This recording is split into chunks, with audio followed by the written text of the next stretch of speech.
সেদিন চলে গিয়েছিলাম লালবাগের মোস্ট হাইপড একটা মিষ্টির দোকান, যার নাম হচ্ছে গিয়ে মদিনা মিষ্টান্ন ভাণ্ডার।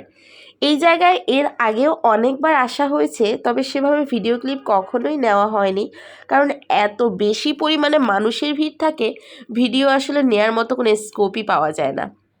কি নেই, এখানে প্রচুর রকমের মিষ্টি আছে। যদিও আমি মিষ্টি লাভার না, বলতে গেলে দই বা বিভিন্ন রকমের মিষ্টি আমি একদমই পছন্দ করি না। আমি মিষ্টির মধ্যে অনলি রসগোল্লা, রসমালাই আর কালোজাম পছন্দ করি। তো এখানে যেও রসগোল্লাটা ট্রাই করেছিলাম, এটা খেতে বেশ মজা লেগেছে আমার কাছে।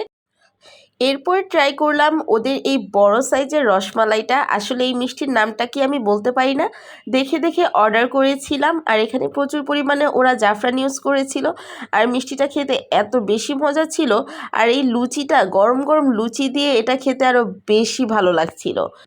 বেশি মজা লাগার কারণ হচ্ছে মিষ্টিটা একদম পারফেক্ট ব্যালেন্সের ছিল, অতিরিক্ত মিষ্টি ছিল না।